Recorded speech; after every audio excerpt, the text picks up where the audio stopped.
podcast is part of the Sports Social Podcast Network. Hello and welcome back to the Cardiff Central podcast. It's still the autumn internationals and no on-field action for the Blue and Blacks, but we're here with a special episode as Cardiff second row Josh McNally joins us to talk his career to date, the environment at the Arms Park, life under WRU uncertainty, and a huge upcoming fixture block, amongst other things.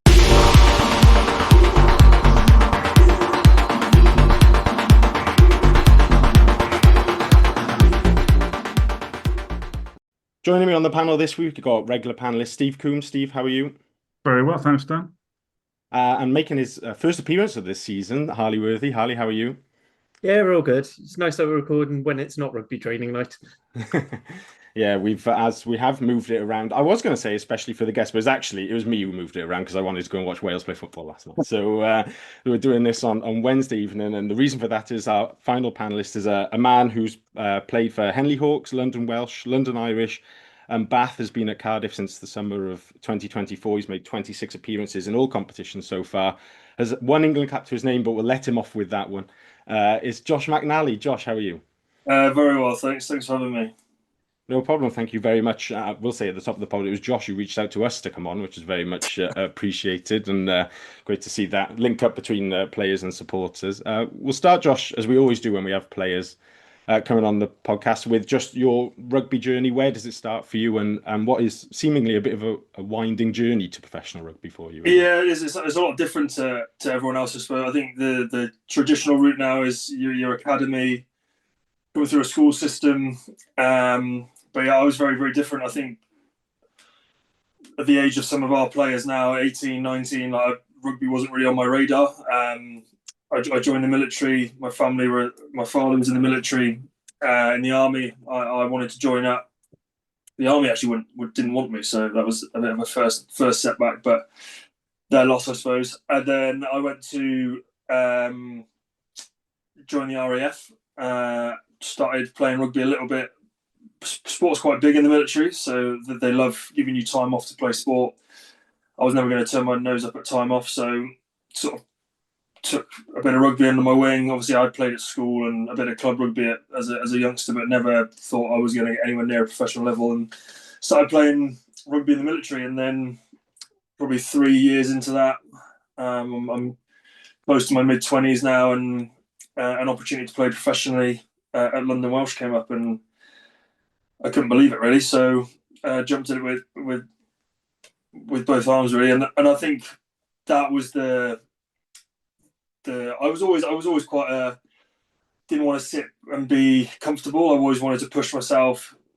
That I remember going from RAF to Henley Hawks. That was a big jump, like playing National 2, National 1 rugby, and then going to London Welsh, which was, I went there with full of hope, but I was never really going to play. It was going to be, I was holding a bag all year, but at the end of that year, when we were automatically relegated, well, not automatically relegated, we were relegated before, I think March, it was. Started to get some game time, and I think my professional career really kicked on from there, really. Just sort of going up with the Welsh Rush thing. What was it like being at the club and finding out it was going bust and everything was? Yeah, tough. Very tough, yeah. I think, firstly, when I turned up at London Welsh, I thought it was professional rugby, and it was the experience I've got now. It was far from it. I think they were struggling to keep their head above water for a long time. Calvin Bryan was funding it pretty on his own. It was a bit of a money pit of a club, and I think I wasn't there the first time they got promoted and relegated, but it was a point deduction, I think, wasn't it, that they got relegated with. And then the second time we were there in the Premiership, we got relegated. A lot of wage bills because they recruited a lot of guys. If you remember, it was Piri Wipu, Dean Schofield, Ollie Barkley. It was like a whole host of names that were taking a decent wage, and then the club slowly folded from there, really. And it was tough. I think the administration and the thing that we hear quite regularly now, like that, no one really heard of it before. It was quite a bit out of the shock. No one knew what it meant. No one knew where a club would go, how it would sort of survive, if it would survive. And yeah, it was a pretty dark time, and I'll never forget it. Like leaving that meeting and 30 lads all on the phone to the agents hoping for another contract somewhere else, like that wasn't really there. I mean, it happened in December, like there was just nothing there for anyone to go to. So I was fortunate that I'd already been in conversations to leave the club anyway, and I managed to go a bit earlier than planned. So yeah, it was a tough time, but that model of owning a club with no sort of revenue stream coming in was never really going to survive. So back in the here and now, how exactly does it work balancing your RAF commitments with your commitments to Cardiff? Are you is it you spending the whole week with Cardiff, or are you popping back in RAF duty? Or yeah, it's a good question. I think like they're really good. The RAF and I think all three services have a similar program. We call it the Elite Athletes Scheme, where we got a whole host of athletes on it. And basically, all it means is that it withdraws you from your primary role. So I'm an engineer, a weapons engineer. The role I was doing before I went on this scheme, that was filled by someone else. They managed to get someone else in, posted over to that role, and it allowed me to sort of sit in an empty role where I can just now focus on sport. So there's no requirement for me to go back and do my primary role, or like rugby is now my primary role. There is a commitment and by playing the RAF games like I did last year. I need to play 2 of those a year, or it's up for negotiation really, but ideally play 2 of them. And then if I can just spread the word of the RAF, do a bit of engagement. I've been to a few colleges in South Wales. I've done a bit of recruitment drive with the recruitment guys in South Wales. And I've been doing that sort of my whole career. The more I can shed the light on what the military can give you, what the RAF can give you, that's sort of their pound of flesh they want from me. So it's something I still stay connected to. It's still something I believe I'll go back to once I finish playing rugby. So the more I can give them, the more I can make it a two-way sort of relationship, the better, and feel like we're both winning from it, really. they don't expect you back by a certain time. Like if you want to carry on playing until you're 40, like hopefully say, or really low, is that yeah, I think it gets reviewed. It gets reviewed every couple of years. So any contract length, I'll go to them. So I'll take this last 2 years, for example. So I was about to leaving Bath. I get a contract offer from Cardiff. I take that to the RAF. They look at it and go, look, yeah, it's a good opportunity. They speak to jockey or whoever's the coach and say, look, what's your aspirations? What do you want from Josh? We need him as a leader and a bit of experience. Perfect. Sounds like a good fit. And then it's just like they just take a sort of every decision as unique. If I turned around and said to them, look, my time at Cardiff's done and I want to go and sign for a team in the bottom of the English Championship, they'd probably start thinking, like, come on, like, your time's done now. So it's a conversation every time. Luckily for my career, I've played at the top level or aspired to play at the top level for as long as I can. And I've always said to them, if I feel like I'm not competing at that level, I'm not going to keep riding this wave for. I'll pull the pin before you guys do, basically. So they've been really good with that, and they'll support me playing at this level for as long as possible, really. During your stint with the London Irish, it came after that London Welsh stint, you had quite a serious heart surgery, and I think it was effectively a stroke that you'd suffered, it turned out. What was dealing with that like? Yeah, tough. I did have a stroke. Very weird time. Just played a game, travelling home as normal, and just started very irritable, and couldn't focus properly. And then, fell through the front door, basically, was conscious, but couldn't really get any words out. Sarah, my wife, thought I was drunk, and then quickly realised that, the time didn't work out, that it was 6 o'clock in the afternoon. She managed to, she's reacted really well. Spoke to the club doctor, they're like, no, it's fine. They sort of suspected something like this, like a bleed or something that was affecting my brain, because that doesn't just happen. I've walked off the pitch fine, straight to hospital. By the time I got to hospital, I was absolutely fine. Nothing was flagging up. All my tests were coming back fine. no symptoms, nothing. The only thing I could really sense was like, if you're like in the back of a taxi on the way from like on a night out, and you're like trying to focus like with your one eye, like that's the only thing I can really remember. Sort of said that, and they were like, "Oh right, okay." So then they sent me for all the tests for strokes, like nothing came back, and then they basically discharged me, like you'll be fine, don't worry. And then one neurologist just said like, "Oh, if you just to be like definitely certain, like maybe get the club to book you an MRI," and then went for MRI on my head and found scar tissue in my brain. So it was completely insane. Felt absolutely fine, nothing wrong with me.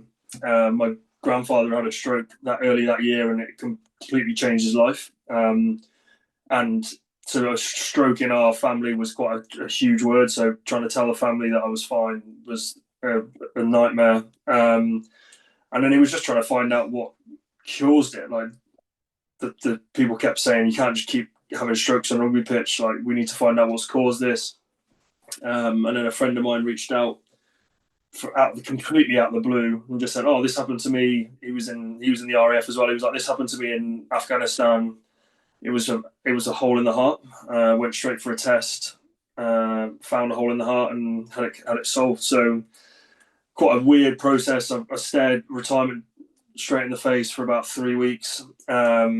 Very odd, and it wasn't just retirement in terms of I'll just go back to the RAF. Like even RAF was in question as well. So that like my whole plan B was up in the air, and then just had a minor surgery, three months on blood thinners, and went back playing as if. And to be honest, like I get asked this question every now and again, and it's the only time I really think about it. If I'm honest, I'll go to a new club and a doc will flag it and be like, "Hang on, what happened here?" And I'll tell them, and then I'll go for a scan and just to clear it for them for their benefit. But yeah, I've come out of that fairly lucky, I think. I think they're like did a little work with looking at strokes and stuff afterwards, and it's sort of like when it happens, it's a bit of a lottery and how bad it affects you. It's not about how fit you are, how young you are. It just depends how long the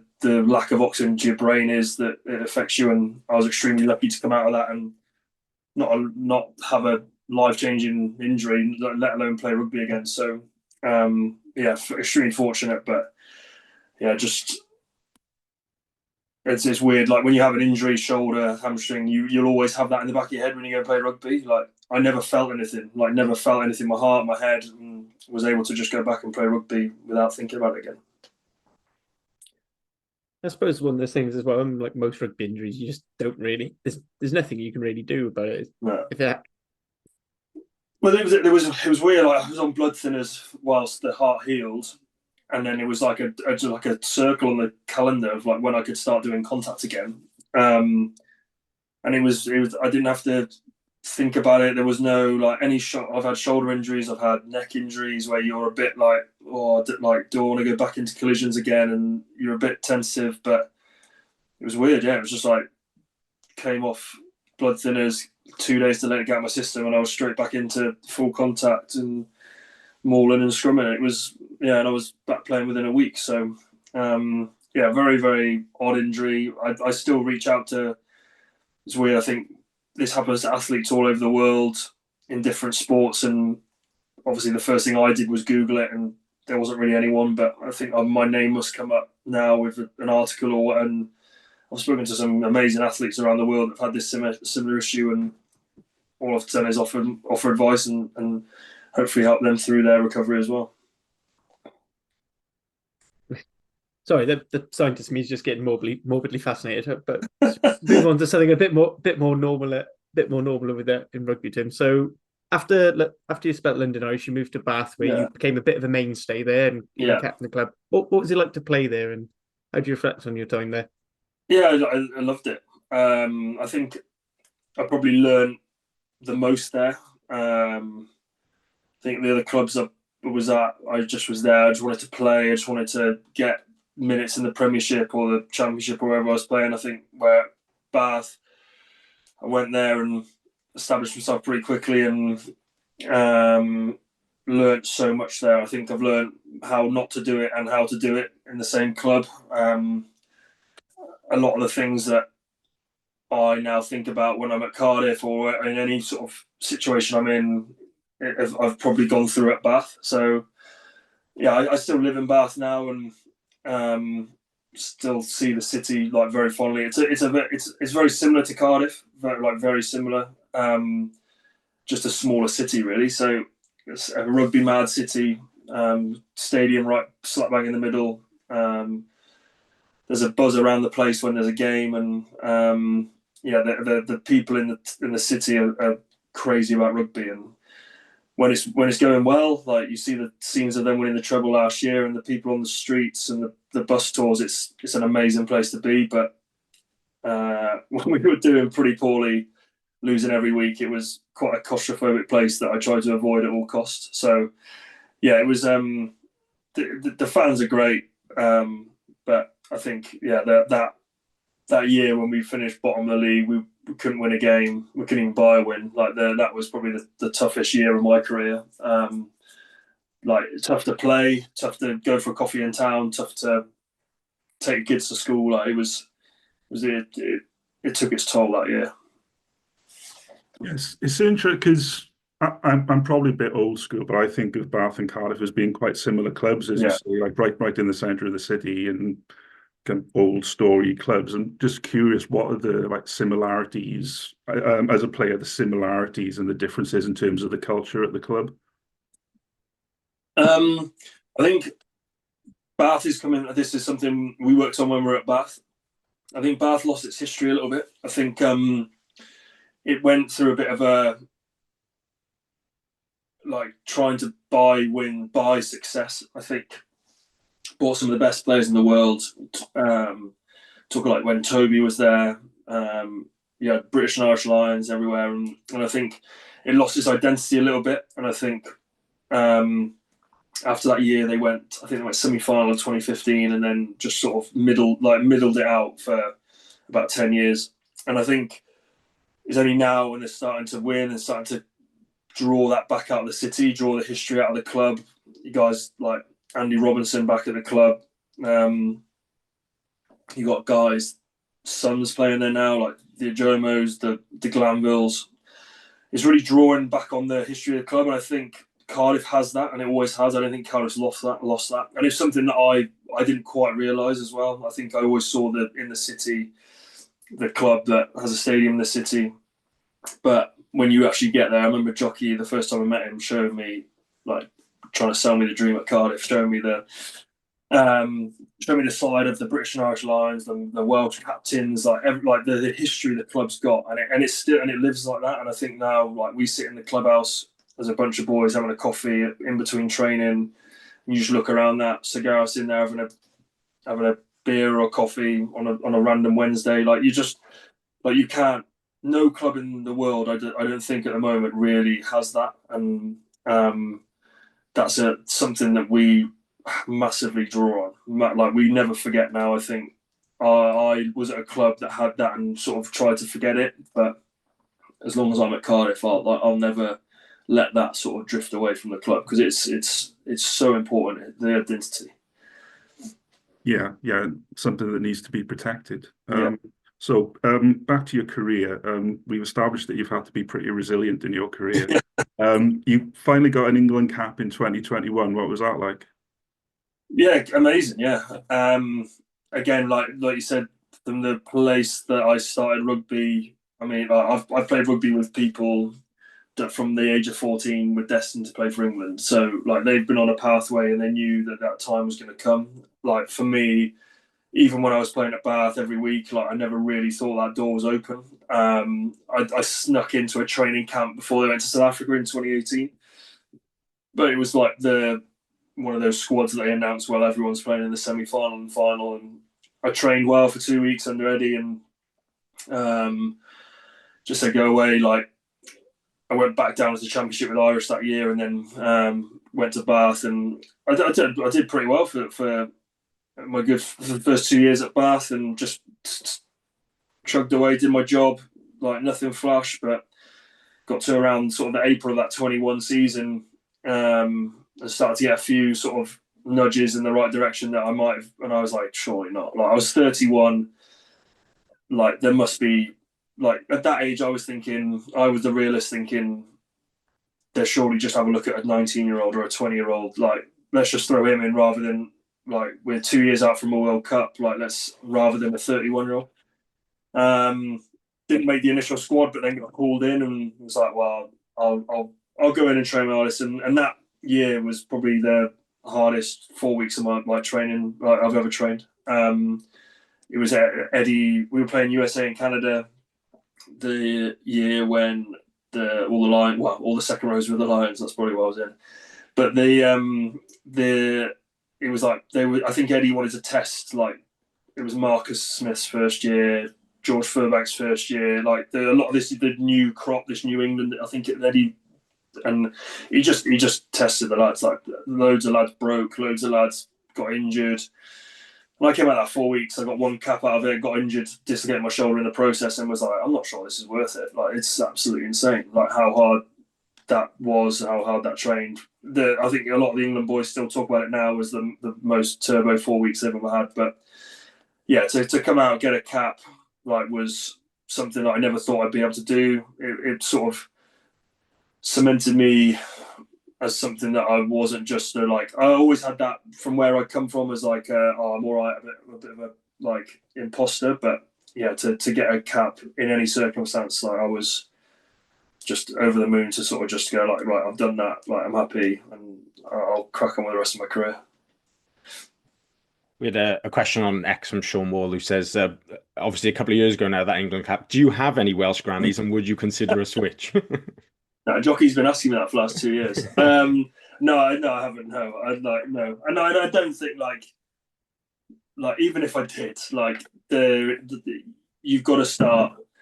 That is completely off the table. If you were anyone, a few people joke with me about that and stuff, but it's no. You like, firstly, the second rows they've got a class, and like, if there was a crisis, you'd have to look. You have to go younger rather than go to me. Like I think like that's it. Romantic, but I think like Wales is in a bad place as it is. I think me coming cross nation to play for Wales has probably pushed that even further down, I think. Obviously, we would prefer not because we want you available for like Zebra. I mean, you're stuff already well. playing as many minutes as possible at the moment, so you've got enough commitments. Yeah. You've mentioned about talking to the RAF about the switch to Cardiff and talking to Jockey. From your perspective, though, when does it come onto your radar? And was this something you'd ever like considered before leaving England, playing somewhere else? No, I think I was all when. If I'm like perfectly honest, like I wanted to stay at Bath. Like I wanted to finish my career at Bath.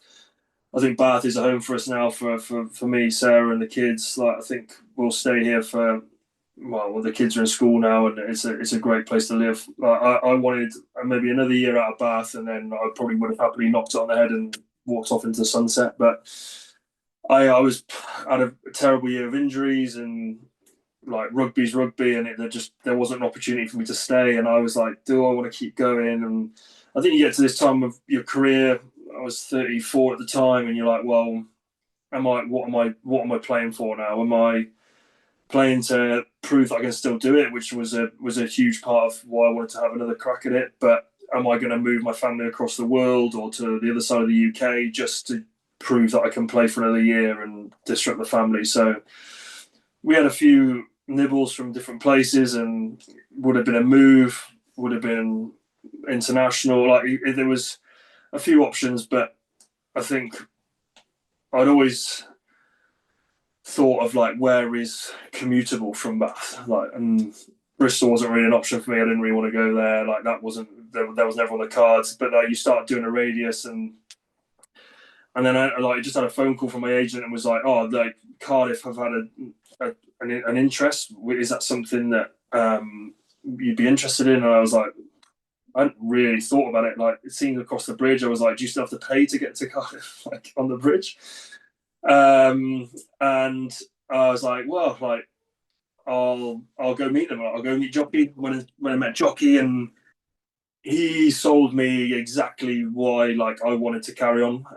He sold me a young squad, a historic club in the city, good fans, a club that needed a transition and a move in the right direction, needed a bit of help in how to sort of be a good operating environment. And it was like music to my ears. I was like yes, but like, can I start now? Was sort of like what I wanted to do, and quite quickly came to an agreement. I said, look, I'll come for a year and help and see what I can do. And yeah, like I've said in media, I absolutely loved it. Like that last year was probably one of my favourite years in playing. Played every week, helped lads, helped like coaches helped me, and it just felt like everyone was like what I was giving to the club, I was getting back from the club in terms of like the enjoyment, in terms of playing, and yeah, it's something that it's quite funny when I give this talk around like my whole life around never closing yourself off to opportunities and always saying yes, or at least having conversations about things. And to think of 2 years ago, like middle of my way through my last year at Bath, and someone was like, would you be interested in Cardiff? Like that was a complete curveball, and it's been probably the best 18 months I've had in my rugby career. Like, I've absolutely loved it. So yeah, it's been a complete breath of fresh air for me and a proper highlight of my career, really.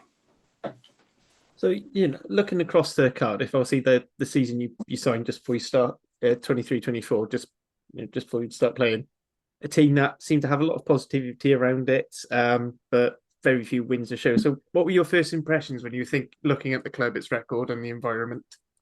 When I arrived? Yeah, so I played for the thing that properly sold it for me was all this. What Jockey told me was like and I was like, oh, like they're not. Have they been getting a few wins? And there's a lot of guys leaving, and Bath played Cardiff in the Champions Cup around January, and I played in that game, and Arms Park was like rocking. Like it was Saturday night, I think, in town.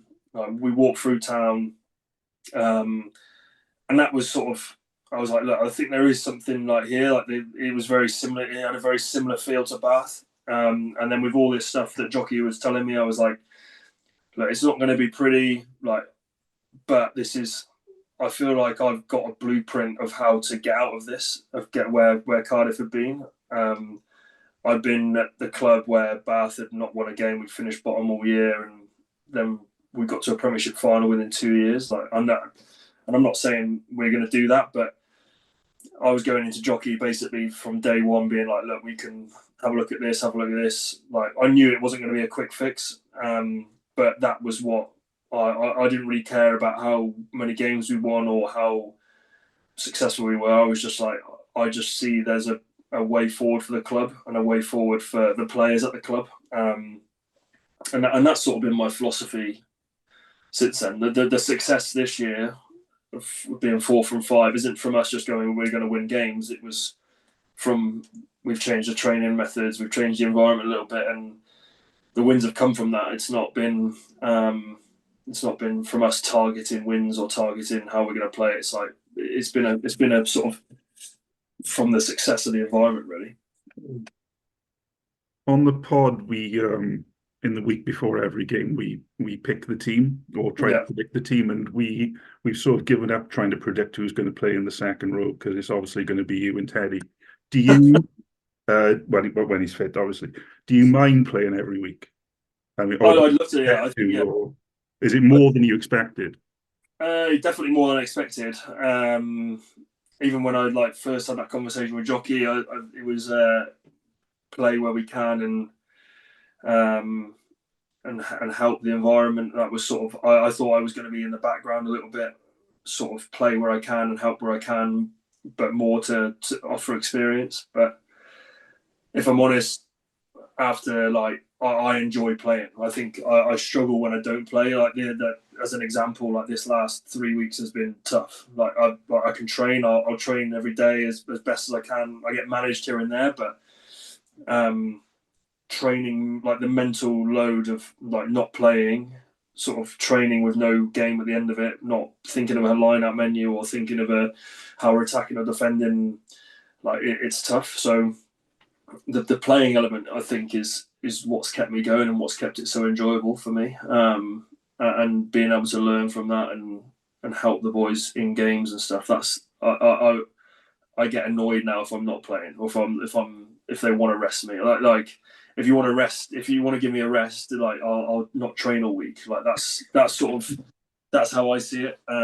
So yeah, I'll play as many games as they want me to play and helping. And like this stretch of 5 games was tough around that. I think we played Saturday night and then went into Friday night against Dragons. Like that's 6. It's not even a 6-day turnaround. It's a 5-day turnaround. Really, like that was a tough turnaround. But yeah, like body feels good and I'm enjoying playing really.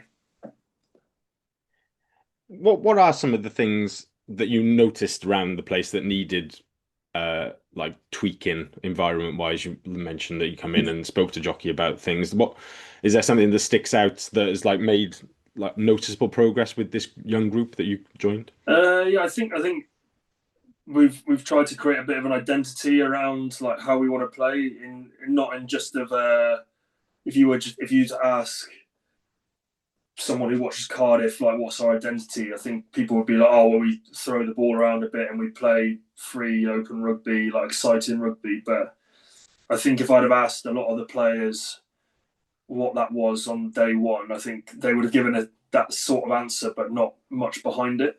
And I think what we've worked really hard on the last 18 months is like actually breaking that down of like, well, what do we actually how do we get that brand of rugby? How do we get that in defence? So I'll give you an example. Like last year, we wanted to play with the ball. We wanted kicks to go up in the air, get transition, and we play with broken field, and we score like try of the season every year or whatever. Like that's the blueprint. But in defence, for example, was like if we didn't have the ball, we didn't know how to get it back. So we would just defend heroically, and you'd see these mental stats in most weeks where Al Lawrence had made 28 tackles or something, and you're like, well, like that seems great, but like we're not getting the ball back. So Gethin's like gone away and had a great tour with and developed over in Japan, and like come back and been like, right, well, let's not be this heroic defense of making multiple tackles. Let's see how quick we can get the ball back and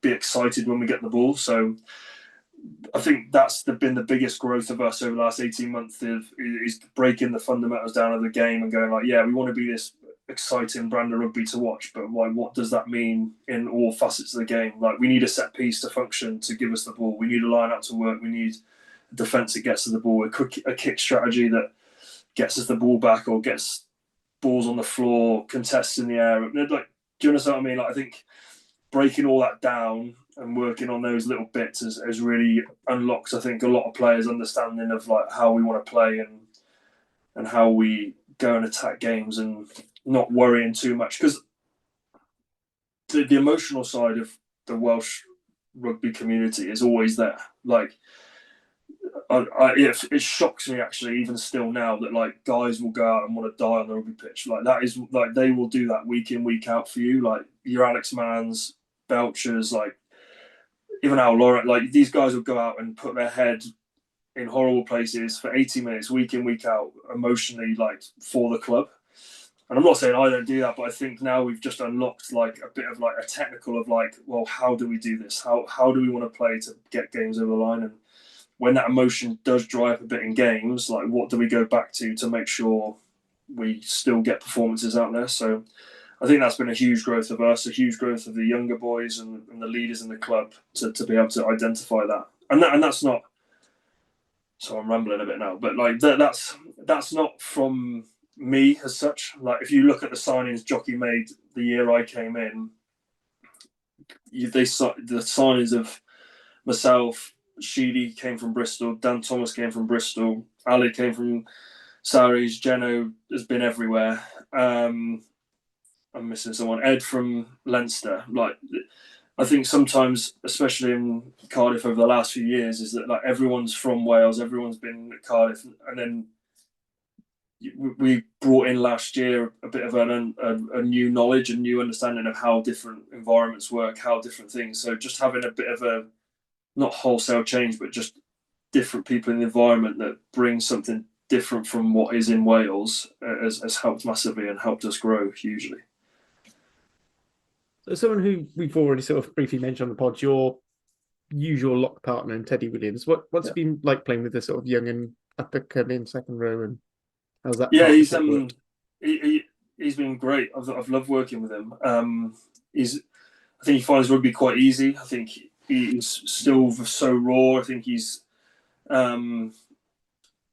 potential. I think he's going to be a huge part of Cardiff and Wales for a long time. He's knows the game very well, and I think it's now he's starting to understand his knowledge of the game and how he can implement that into our strategy, into our game plan, how we run our set piece, how we run attack. He's a very, very skillful, very, very gifted rugby player, and I think now he's starting to understand like how to use his head a bit more and how to lead on the pitch and how to break games down. And he's been great to work with. I think, and as an example of where our relationship is now is like his foot's on the mend. He's back in the environment. He's training. He's rehabbing, but he's on to me now around like what can I be doing? What can I do to help my leadership? What can I do like psychological stuff, which probably is quite. I've just said to him like you don't understand how many people will be happily to just pick the phone up with you. Like it's not a don't be you. It's good to be vulnerable about these things. You could pick the phone up to anyone in Wales. They'll take a phone call with you. Anything you want to know, anything you want to develop. And I think he's someone who is just hungry to learn and get better. And I'm extremely excited to see him come back because he was playing some unbelievable rugby. Like the first part of those first couple of games he played, I was so excited to see him coming off the back of the summer tour and going into this campaign. I was extremely like gutted for him to see his foot pointing the other way, but he handled it pretty well when he just hopped off the pitch, didn't he? Yeah, it was a bit. I'll be honest, a bit of a hero moment because I dislocated my knee in a club once, and I was nowhere near as graceful getting out of that place. I saw him hop off the pitch, and I was like, I didn't really know where he'd gone, and I looked over, and I think he was just like lying on his side. And I thought he was just getting his ankle strapped. I thought he just rolled his ankle. And then I was like, the ref asked like, what's going on? I was like, he's just getting his ankle, and turned around and he's like sucking on the pen, like the anesthetic pen. And I was like, yeah, he's not coming back. But it was quite an innocuous one. Like he did a pretty good job of it, but he's had a great surgery and yeah, he's back rehabbing already. Yeah, a few people have commented on how brave that was. Yeah, very impressive. You mentioned Jockey and how crucial he's been. What was it like dealing with him leaving just on the eve of the season? And I suppose linked to that, what's been like with Cornel coming in as head coach? Yeah, Jockey's been great. I think to probably get back to it, I think from the Six Nations where he went in, I think we all knew it was sort of coming. So what did he go? He went in as interim after Gats left, and he comes back and we have a good end to the season. It's all great, and then he brings me. He's like, they've asked me to do the summer tour, and I was like, look, I think like you've got to do it. Like it's a great opportunity, but like just be careful. Like don't get burnt out. It's a big commitment. And then I think soon you start hearing like they want someone else in, and then like it was only a matter of time. I think like obviously it comes out that he's gone the week of the Lions game, but like we all knew, like we were pretty much like from the start of pre-season we were thinking it's like when, not if. So I think it was more how we wanted to get as much out of him from his attack stuff and his the things he brought in, and to credit to him, like this is a proper like fair play to him. Like he was, I think he wanted the job. I think he like must have been interviewing for the job, was probably prepping for the job, but through that whole pre-season, like, he didn't waver a day. Like, he was there. Like, he implemented a few more things on kick strategy. He changed our attack shape a bit. It was all around like the environment of the club. He was pushing for signings. It was like he was putting Cardiff first up until the day he told us in the meeting that he was going to take the Wales job. So he lay a lot of the foundations of what, like, you're seeing now, a lot of the stuff that you're seeing week in, week out, how like our huddles work now, how we talk to each other, our attack, and the coaches have done a really good job now of stepping up and just making sure that they embody what he put in place, because we're not living Jockey's sort of structure and strategy. It's like Jockey created a Cardiff way, and I think now we're just living off that Cardiff way, and and the coaches now want to live by that as well. So yeah, he did an unbelievable job in leaving the club in a better place from where he took over. I mean, like, the stories of when he took over, and there was about 8 people training in pre-season, and he had to build a squad, and I mean, he was like playing 18, 19-year-olds all season. Like, to put the club where it is now is like, you can't share that responsibility much more than 100% to Jockey, really. So, and I think he's going to be a fantastic coach wherever he is now, and especially at international level. And I think Corneil's done a great job as well. Stepped up, big shoes to fill in terms of attack, and like, we're an attacking team and we want to play with the ball in hand. And obviously Corneil's very detail driven, very set piece driven, knows rugby very, very well, and is a great student of the game. But yeah, he's done an amazing job to empower the other coaches around him to step up. I think Gethin Jenkins has been fantastic this year, really grown. Scott Andrews has stepped up massively and taken on more of a role with the forwards and more around the forwards attack, and Johnny Goodridge has been fantastic as well. And I think it's just a great blend of good people that just want the best for the club, and a few senior players helping here and there. But yeah, we're just all fighting to go in the same direction. We're all pretty aligned on what we want, and it's a great place to be.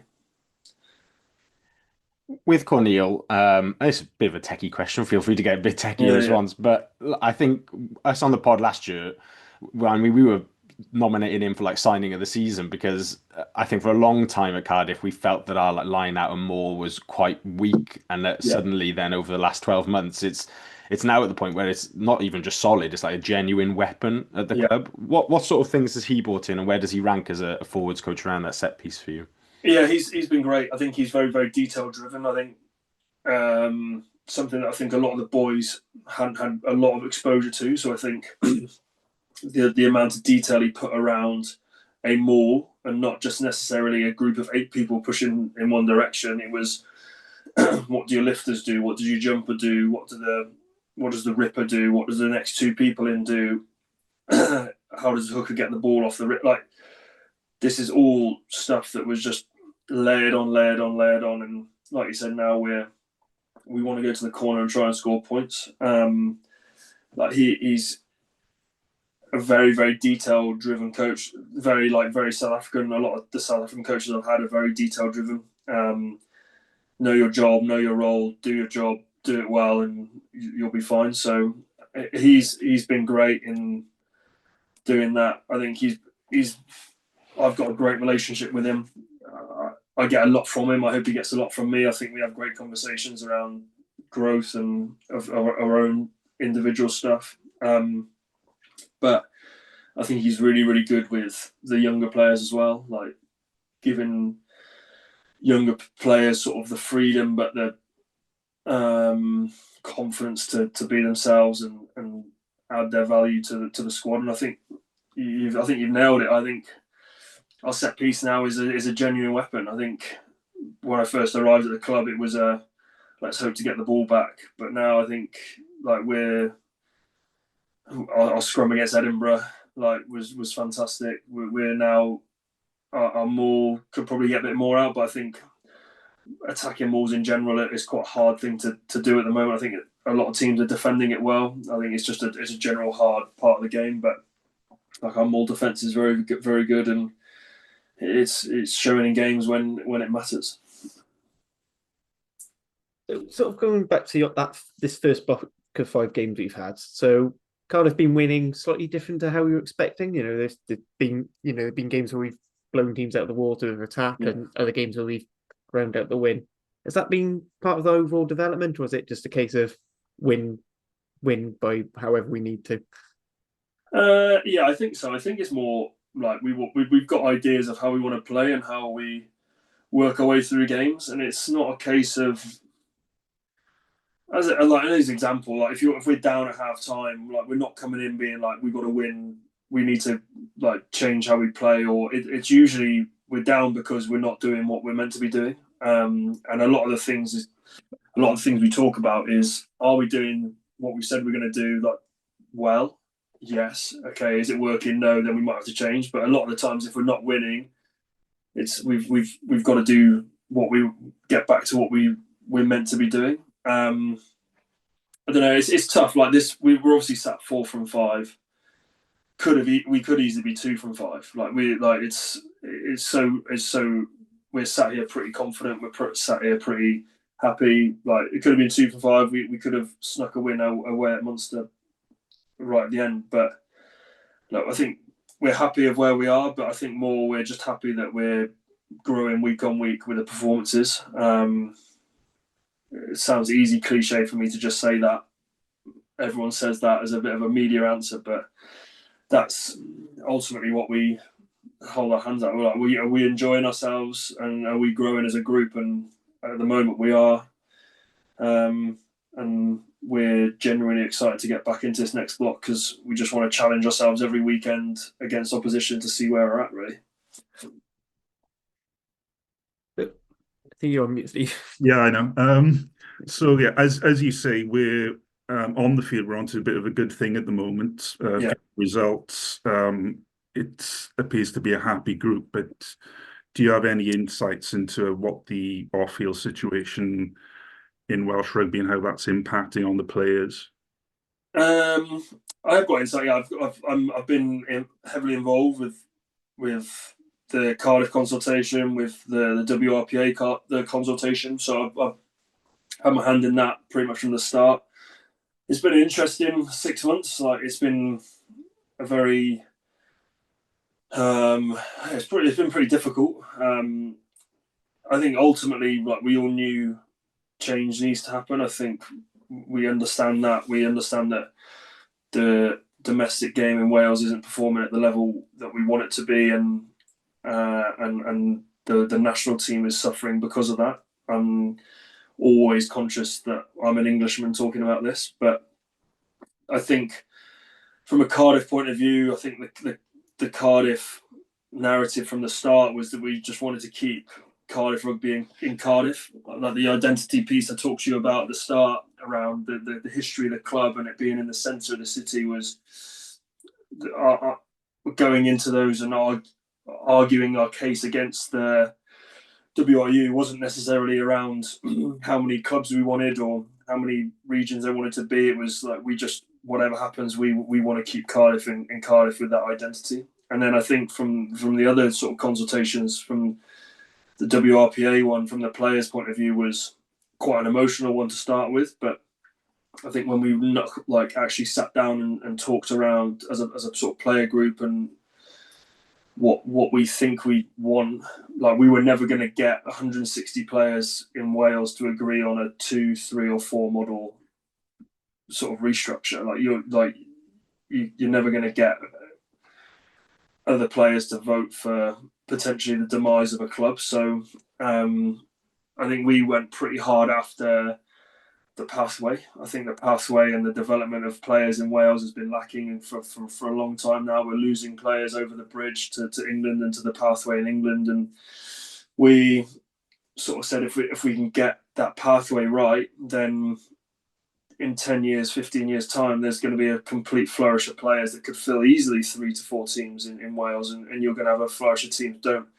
Don't cut down to 2 teams. And because in if you get the pathway right in a few years, you're going to have not enough space for players to come out of the pathway. So that was sort of how those two consultations went as an overview. And I'm hoping, like, from the outset, it seems like they've listened. I think, like, we sat there and I know the headline is they're going to go to 3 teams, but if you look behind that headline, the amount of money they're going to invest now in the pathway, the restructure of that, and try and keep talent in Wales, I think it is a bit of a win for the players to get that through and get them to change their mind and listen. So I don't know how it's going to pan out now. Like the last meeting.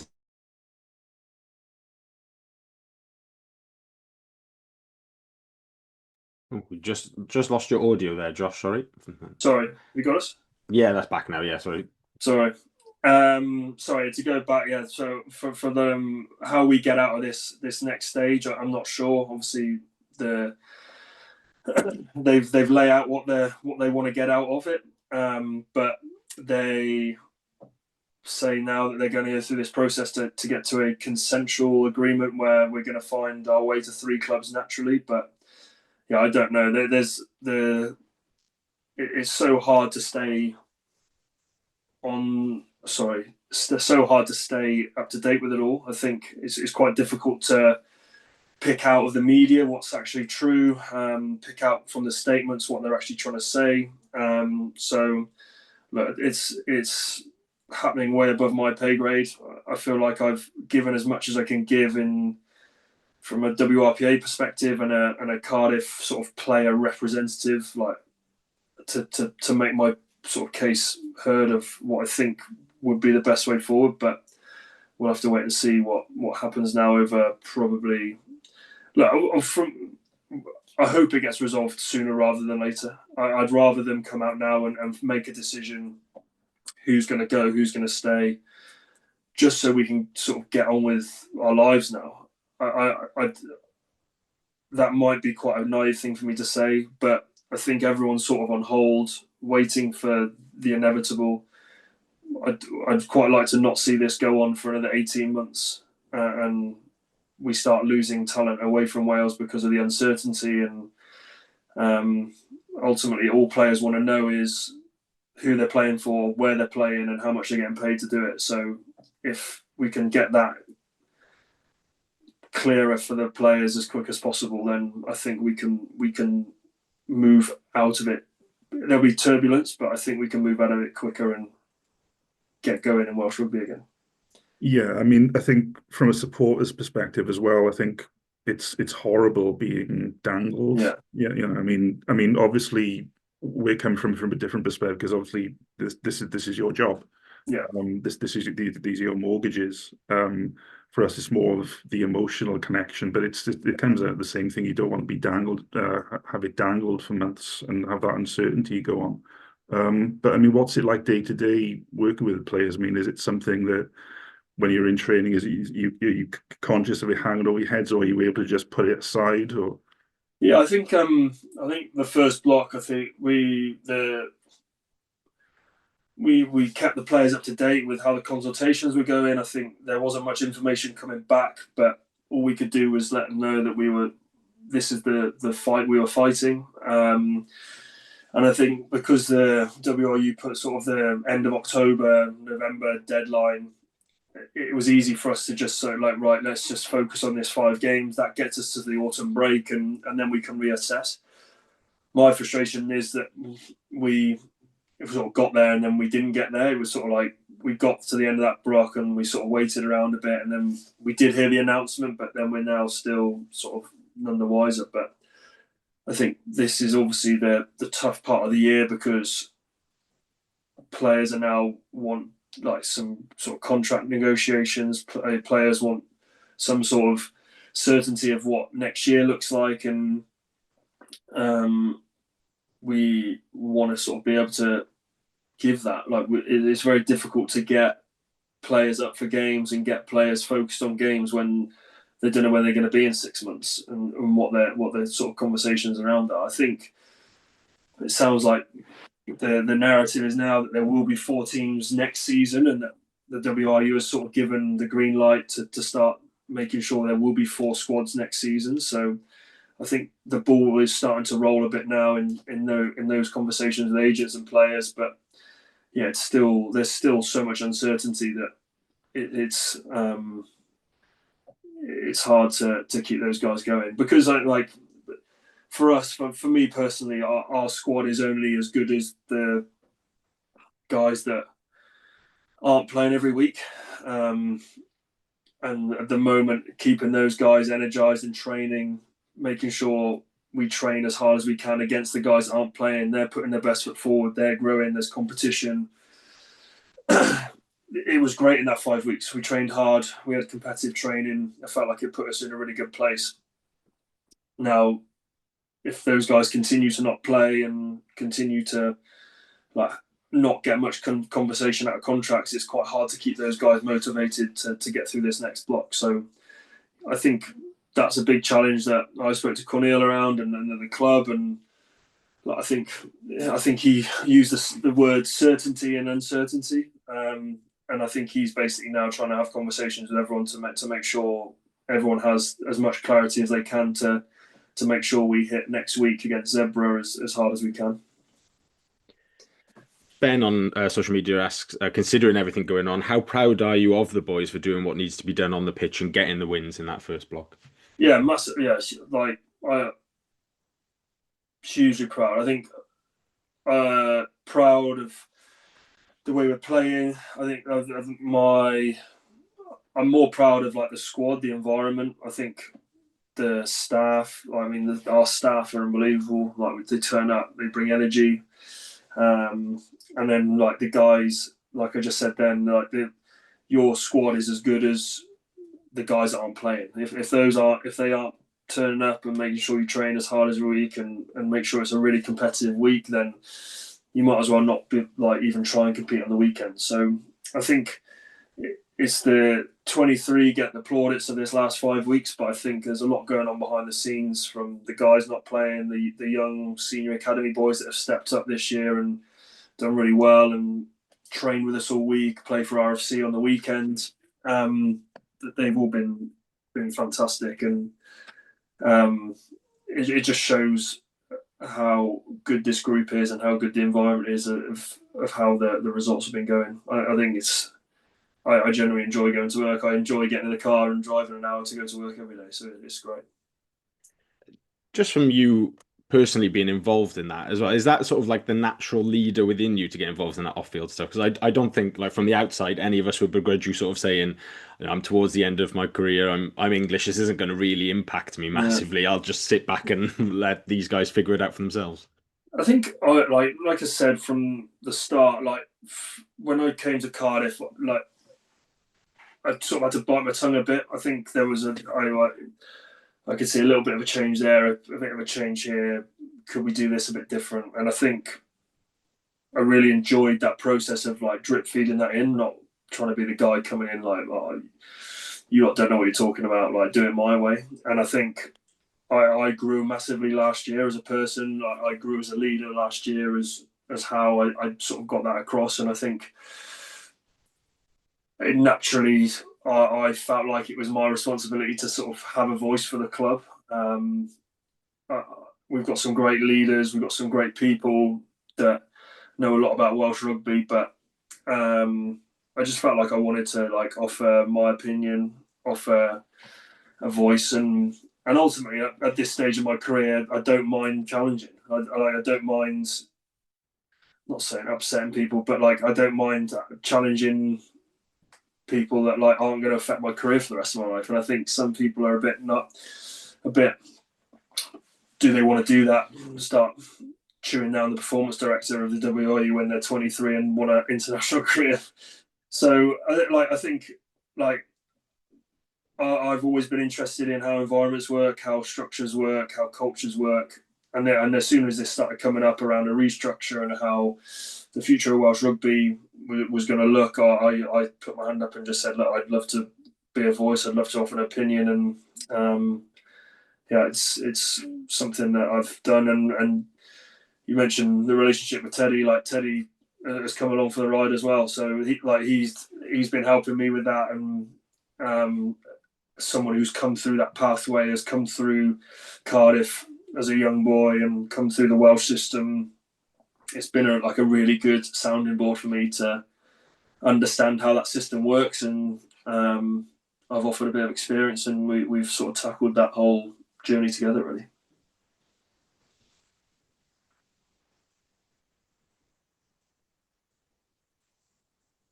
Steve, I'm not sure you unmuted. Are you going to come in there? I thought it was Harley's turn to come in. So, I mean, big fixture block coming up, as you said. Are you looking forward to those games, and what do you think we can achieve this season? What can we achieve? I think we're very excited by this block.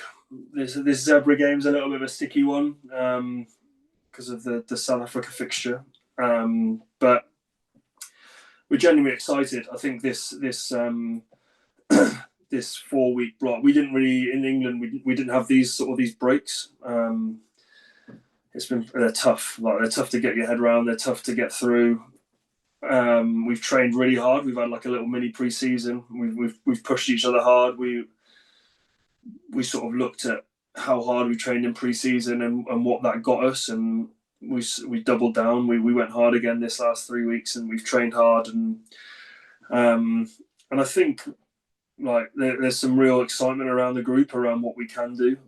We got Zebra away, 2 European games, 2 really exciting European games, and going away to Paris, and then also coming to us, and then we're into the Christmas derby. So there's 6 huge games there to sort of lick your lips around and get after.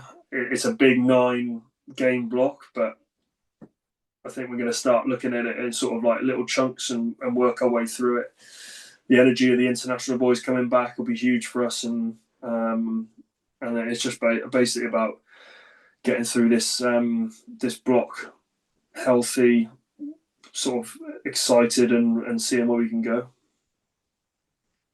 I think it'll be your first home Boxing Day game when the Dragons come to us on Boxing Day. Has there been any chat about what's that like? Because it's that game you played for Bath at Cardiff, that was bouncing at the Arms Park, but Boxing Day can be a level above that. Yeah, I honestly, every home game now, I get very, very, very excited about. I love a 3 o'clocker. I just don't think they exist anymore.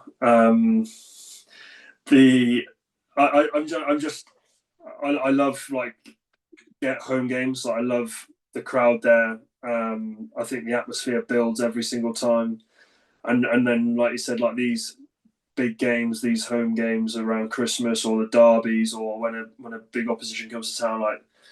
I'm still holding Munster from last year in my head as my favourite Arms Park game.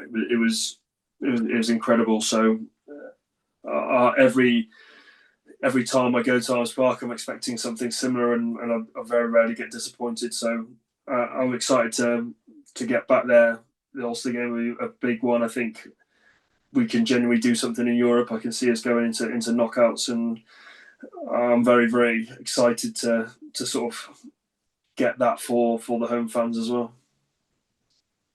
You sort of mentioned during your time in the English Premiership, you didn't really have breaks during the international windows, which the clubs tend to now with the smaller league. Yeah. But I've noticed that a lot of them are organising more friendlies. Is that something you think you and the guys at the club would be willing to do more on the thing, or are a lot of boys quite happy to have these rest windows? No, I think there's a definite.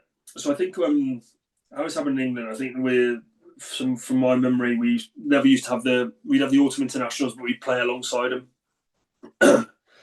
And I think the owners started getting a bit annoyed that they didn't see their international players that often. So I think they started making a bit of a change and bringing the Prem Cup into that window, or having a break around internationals, and then we went through a bit of a sticky patch in England where teams would just have different strategies around their rest and refresh and getting fired up again for games. So then you'd see a fully loaded Gloucester team play against a Quins 18s team in the Prem Cup, and it got a bit lost its way. So I think now you're seeing Prem Cup sides respect the tournament and play sort of your younger fringe players and having a good knockout in that, and then and then organising friendlies along the side. So I think Scarlets are playing Quins this weekend, and like we're actually going to Bath on Friday to train against Bath. So I think 4 weeks is just about long enough to have a rest, but I think we need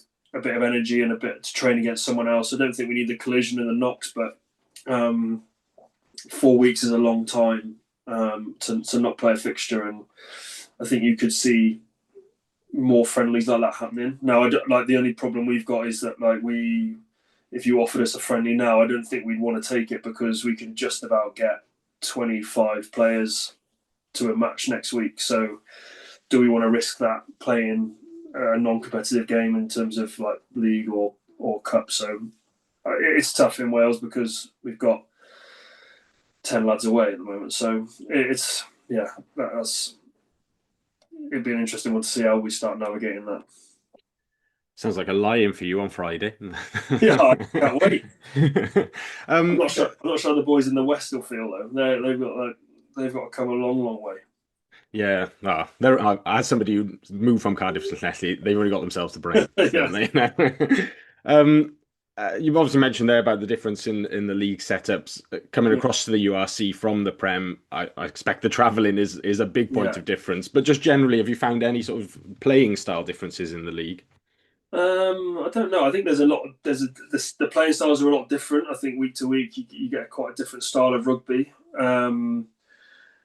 I've really enjoyed it because it's something different. I think you play each team once, and in the Premiership you play them twice, and you throw a bit of a Prem Cup in there as well, and then you end up playing. You feel like you just play the same teams all the time. You're just like, oh, we've got them again, have we? We got them again, and the URC has been really refreshing because last year I hadn't really played that much against a lot of the teams, so I felt like when I was at Bath, if I was playing against Exeter, I knew how they played, and you didn't have to do too much work. You could just sort of roll into that game, and you knew how they were going to play. But I quite enjoyed last year of like reviewing teams and working out how they play, and doing my homework again on sort of new opposition. But it's a really, really good league. I think I've enjoyed it. The travel, I'd say my wife doesn't really enjoy it, but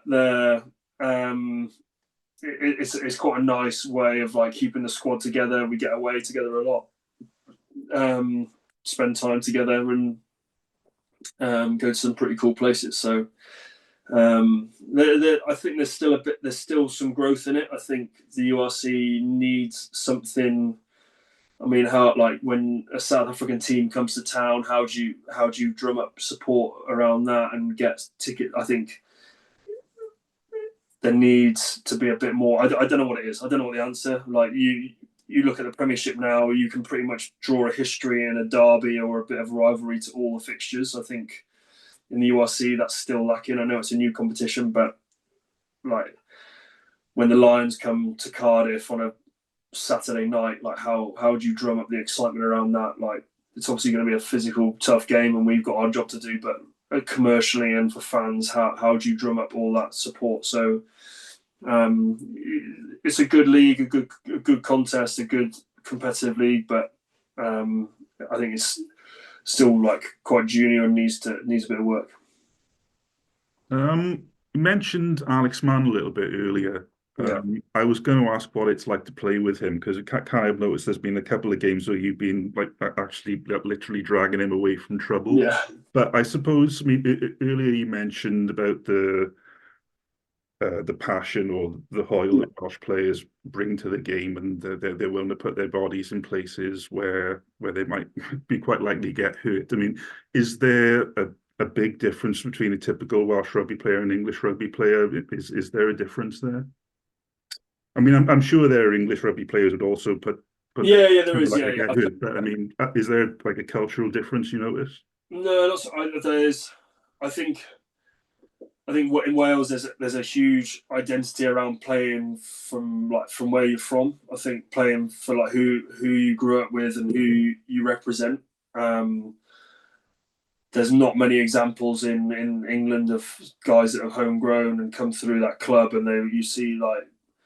I mean, the only example, like the most famous one is like Dunny at Bath, like the guy that's like would would die at the Rec playing for Bath. Like, and there's some young homegrown players that are going to become legends, like coming through now. But I feel like there's the way the sort of regions are, I suppose, in that like all these little areas feed into one, and I think that's the difference. I think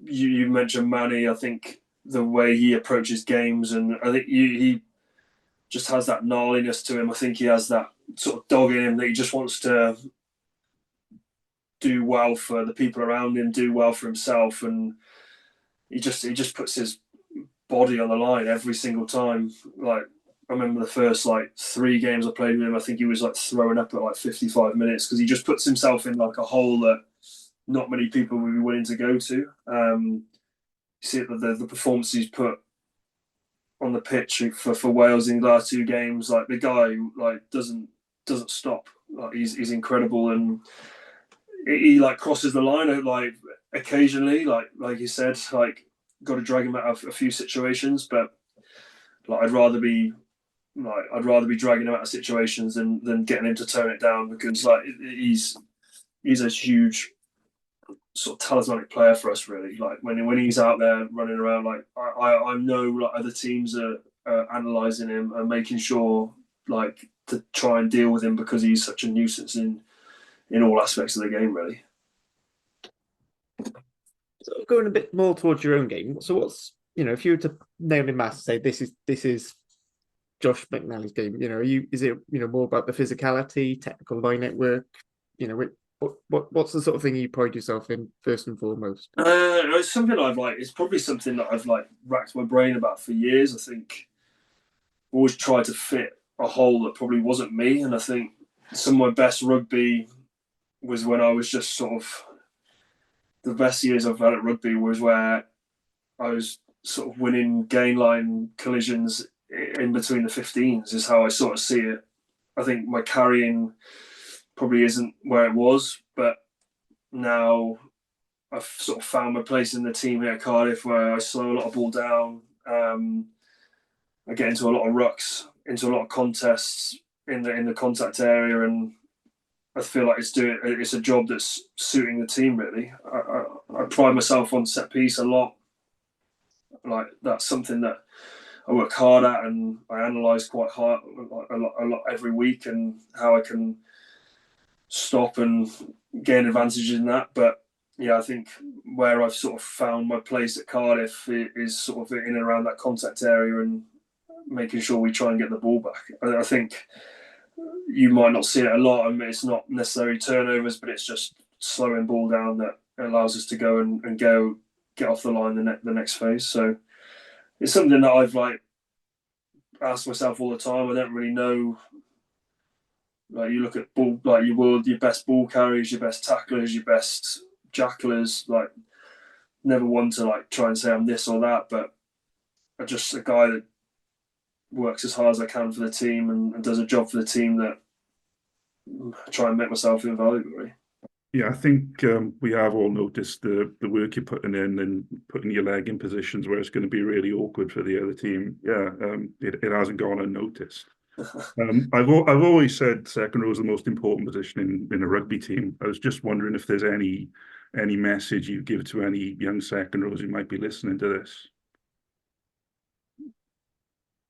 I don't know, really. I think like the interesting thing with second row is that I think they almost like to try to kill second rows off about 5-7 years ago. I think like we always lost like your 6'7", like 4 lock, I suppose, like your bigger lock. They thought they could replace it almost with like a back rower that was a bit quicker and a bit, you could fit a back rower into the second row. Whereas like I remember when I was playing at Irish, like we had almost 3 second rows on the pitch because you put a second row at 6. Like that was the model of your back 5. But I don't know. I think like for me, I think a lot of people in my time have gone the wrong way because people have just tried to make them massive.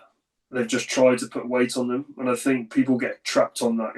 I think I'm naturally this side. I've not worked this hard to get this side. I train hard, but it's not like I'm eating over and over and the amounts to like stay this big. Like I've always been quite a big guy, and I've seen a lot of players get littered with injuries and plagued with injuries because they've carried more weight than they need to, trying to think they have to be something they're not. So if you are a second row and even a back row now, I think is try and work out what you're good at, what you feel like your skill set is, and become better at that. Don't try and become something you're not. Like I've played with a lot of young second rows. Me and Teddy have this chat all the time around body weight and does it need to be bigger, or in a side no, like the job you're doing doesn't require you to be bigger. Like just Teddy's great ball in hand, going after kicks in the air. He's a great line up forward. Like putting another 10 kilos on him doesn't.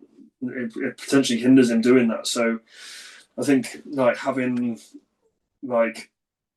a skill set that you're comfortable with, that you can put out week on week, that's the sort of super strength you can have. Like not putting another 10 kilos on to become bigger. Like I think that's a myth now. Like you need to be of a size, but not like they're just trying to make someone 120 kilos because it sounds good in a program. Like isn't the way forward, I think. Good stuff. I've got a couple of like quick fire-ish ones off social media, so feel free to expand a little bit on if any names come to you.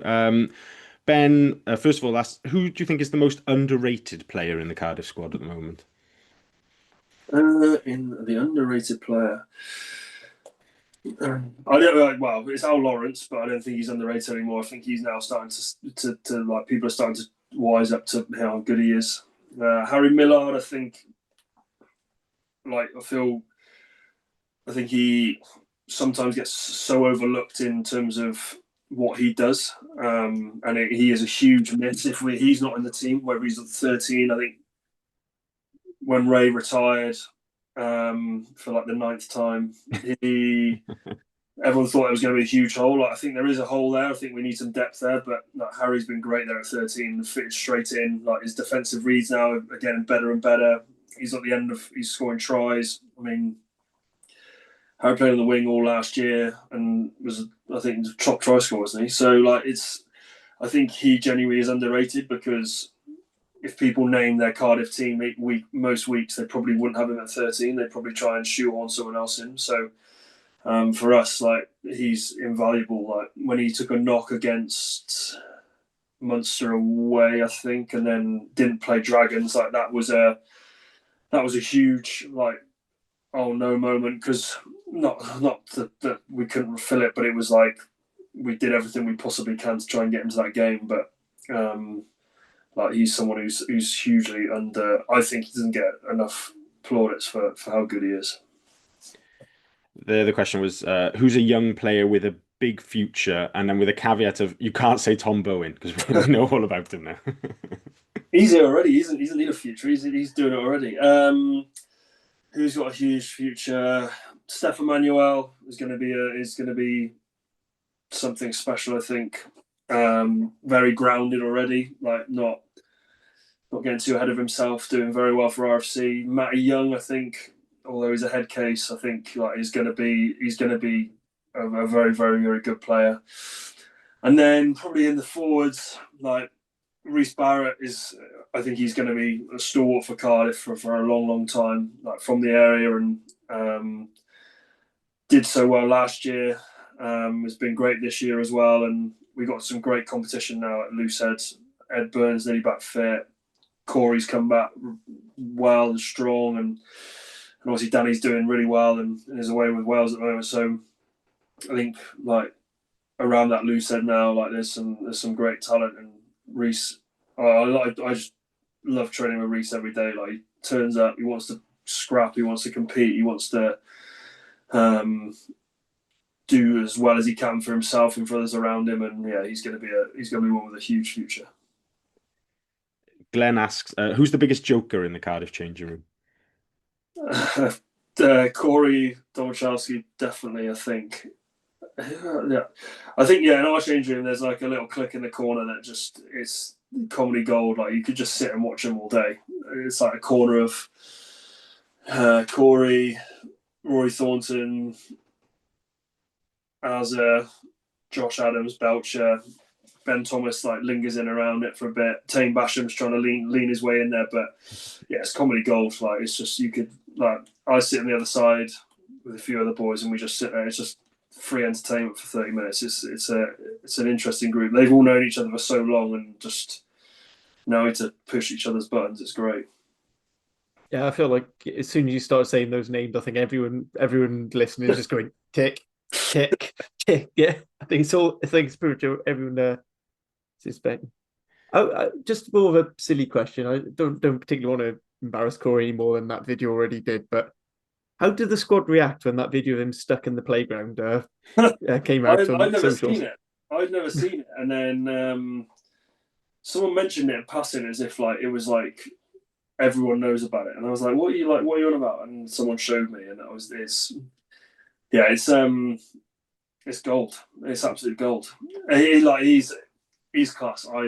He's so funny. Like got the shortest fuse there is as well. Like goes from joking to wants to kill you in 30 seconds. Well, less than that even. But yeah, he's funny. He gets me through some days, to be fair. Final two, like quick fire-ish ones from Gareth. For you personally, who's the best player you've played with and the best player you've played against?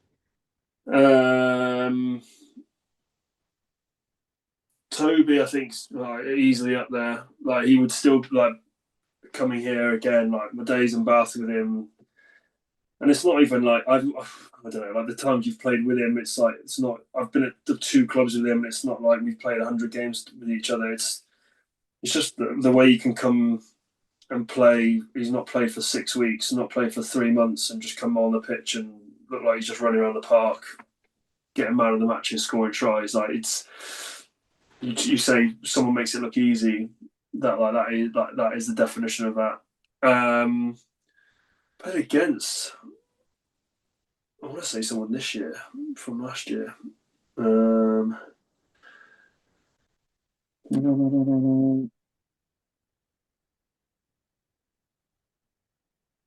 only person.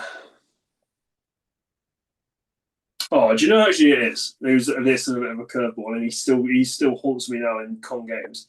Is Johan Lloyd. That guy is like horrible to defend. One of the hardest to and Tom Bowen's got this now, and I've obviously not played against Tom Bowen, but he's also nearly retired me 3 times this week.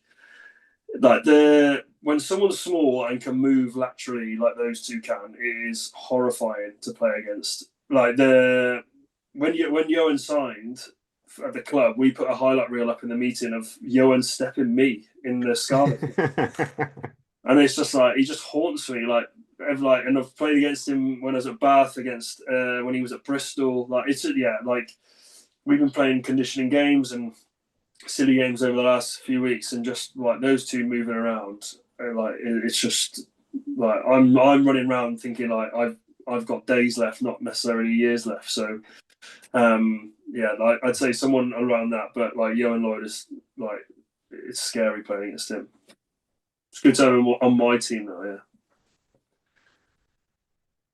I don't know if Harley or Steve have got anything else like that comes close to the end of our topics list. I suppose the only thing to ask is, do you have a message for the fans for the next block of games and for the rest of the season? I think like for me, I think sometimes when things like this happen, I think you can, especially with the uncertainty and the media attraction around it, I think sometimes the players can close themselves off away from it. I think we don't want to. I think if it ever comes across like that, it's not that we're doing it intentionally. I think we're just. I mean, we're not scared, but we just don't want to say the wrong thing or put the wrong message out for the sake of the club or for the sake of the group. So I think for us as players at the moment, we absolutely love playing at home. Like we love the fans. Like we love the support that come away with us as well. Like, I mean, even the fans that came down to like Rodney Parade, like that stuff doesn't go unnoticed to us, and we genuinely do talk about fans and how we engage with the fans in like the way we want to play. We want the fans to be involved in when we score tries, and we have big defensive sets. Like we want, there is nothing better than playing playing when the fans are behind you, and I think our fans are unbelievable at doing that. It's just the testy time at the moment where I think players are going to could get. It just feels like we're not really saying much at the moment, and that was sort of a big reason why I wanted to come on here, was that I think our media sort of interaction and how we are with fans and appearances and what we do is probably down to like we just don't want to say the wrong thing or do the wrong thing for the club or how it's going through this uncertain time. So like, we're not doing it intentionally. We're just all we want to say really is that we really appreciate the support that we get every weekend, and we do want to connect with you. We're trying to do things that enable us to connect with you. The half lap before, after the warm up, things like that. They're just a little touch that keeps the connection between us and the fans. And we'll continue to do that through this time and hopefully through successful times in the future. It's appreciated. No more question. I just wanted to extend my thanks for coming on here to come talk to us a bit, and also for everything you've put out down on the pitch and whenever you've spoken to the media and stuff. You know, you come across as someone who actually really cares about this club, even if not necessarily you've been adopted into it as opposed to growing up with it. And we can all see the effort you put in, week out, pretty much 80 minutes after 80 minutes. So just thank you. No, it's what I'm paid to do at the end of the day. So it's not. I'm not doing it for goodwill. But like I know what you mean. I've genuinely loved it. Like I never thought. I mean, I've done it. I've felt like I've done this at all the clubs I've been at. But I think this place, I feel like I've got a bigger investment in. I feel like there is success going to come to this club. I think it's got good people around it, good fans, and like job's not done. Like I'm very keen to keep going as long as I can, and like that sort of commitment you just spoke about won't waver at all. Like I appreciate you saying that. It's been a great part of my career, this club. One question to finish on, because I had quite a few messages asking if I could put this out there. One more year? Question mark. I don't know. I like at this time of my career, like it's not a decision I'm probably going to make now. Like I said, like I've got a huge investment to this club. I think there is like success coming. Whether I'll be here playing when that happens, I don't know. But like I'll give everything I can for as long as I can. I think the one thing I've always said, and I don't know if I've said it publicly, but I want to stop when I feel like it's time to stop. I don't want to be here in 3 years playing once every 4 weeks because I can't train on a Tuesday and a Monday. Like I can barely train Mondays at the moment, but like if it starts turning out I can't train Tuesdays as well, like I think like that might be like where I start calling it. I don't want to be the guy that's lingering around the environment where everyone's sort of just expecting you to get put down at some point. I've seen a lot of those come and go in their time, and unfortunately that's how you get remembered as. And like I've always said, like from not just this year but from a long time, like until if I ever feel like I'm starting to go that way, like I'll pull the plug before someone does it for me. So like, at the moment, body's good, head's good, loving it, love coming to work every day, and as long as that continues, like I'll keep going. But I do want to stop while body's still working and I'm still feel like I can do it. But yeah, like I said, like the training part of it doesn't excite me, it's the playing. And if I can only do that every 4 weeks, like that's not going to be that enjoyable. So I'll make that decision as and when it comes, really. Good stuff. Well, thank you again, Josh, for reaching out and coming on. We appreciate your time this Wednesday evening. Thank you, Stephen Harley, as well, for jumping on the record this week. We'll be back next week, back to normal programming on the Cardiff Central Pod. We'll look ahead to that Zebra game. Rags are back in action this weekend as well, so we'll pick up how they're getting on in the SRC and maybe cast a bit of an eye over Wales's autumn internationals, but not too much of an eye on that, to be honest. But until then, next Tuesday, Josh, thank you. Steve, Harley, thank you, and we will catch you soon. Cheers, guys. Thank you very much.